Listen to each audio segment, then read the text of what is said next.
Hello and welcome back to ED 598, Strategies for Curriculum Development and Change. Today we'll be working through module number 6.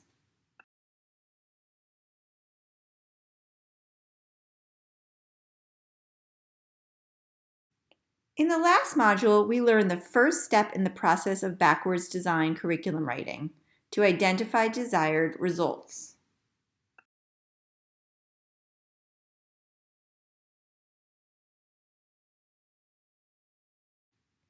In Module 6, we'll look closely at Step 2, Determine Acceptable Evidence.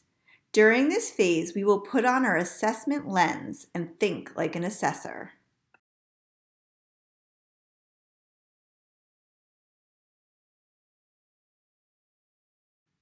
In order to think like an assessor, we have to prompt ourselves to ask several questions. Questions such as, what evidence can show that students have achieved the desired results? What specific characteristics in student responses, products, or performances should we examine? And does the proposed evidence enable us to infer a student's knowledge, skill, or understanding?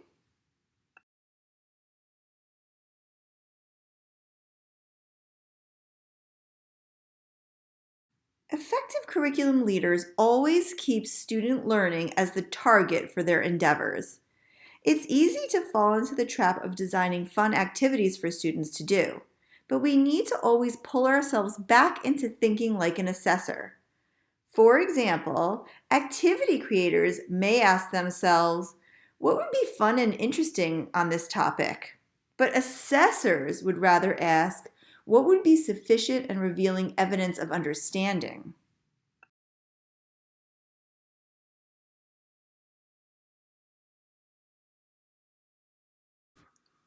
Curriculum leaders understand that there are several ways to assess student learning.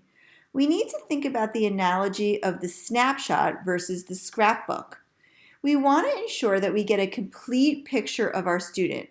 So we want to avoid a single assessment or a snapshot, and we want to include several assessments so we get a whole scrapbook of ideas of who our students are.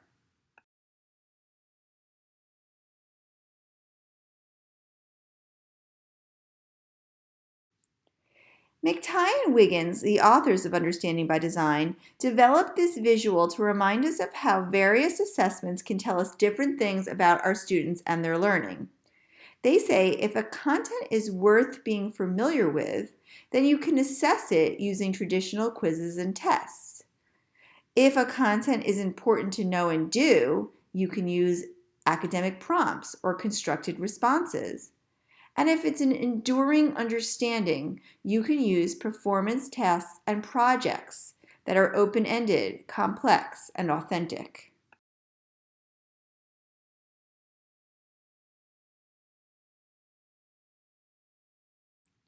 And remember, we can use the 6 facets of understanding to help us to craft authentic and meaningful assessments.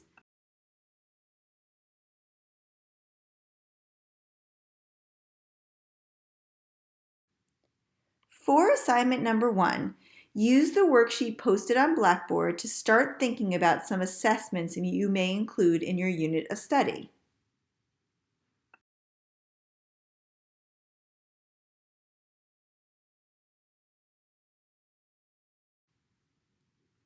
A performance task is a learning activity that asks students to demonstrate their knowledge, understanding, or proficiency, and it yields a tangible product or performance that serves as evidence of learning.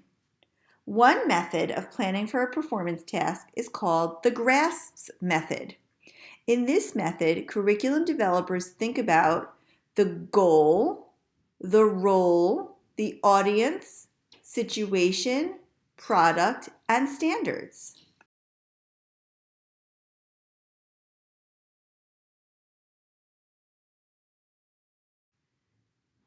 For assignment number 2, use the GRASPS worksheet on Blackboard to plan out a performance task.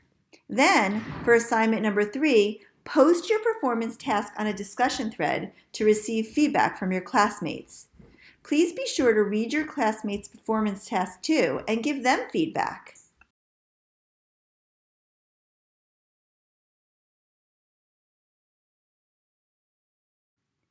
Because open-ended responses and performance tasks do not have a single correct answer, evaluation of student work is based on judgment guided by criteria.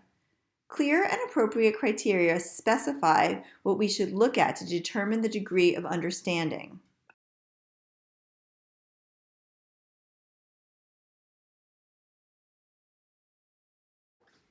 A rubric is a criterion-based scoring guide consisting of a fixed measurement scale and description of the characteristics for each score point.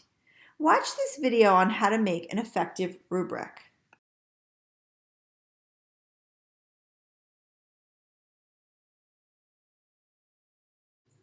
And for assignment number 4, create a rubric to go with one of your assignments or to go with your performance task.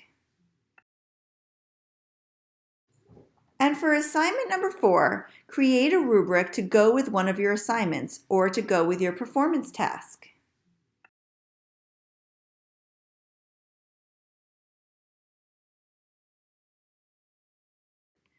Okay, all done with module number 6. There are 5 things for you to do for next time. Please use the 6 facets of understanding to plan assessments. Use the GRASPS performance task. Go on to the discussion thread and post your performance task and give feedback to 2 of your classmates. Create a rubric and read Wiggins and McTighe pages 89 through 101.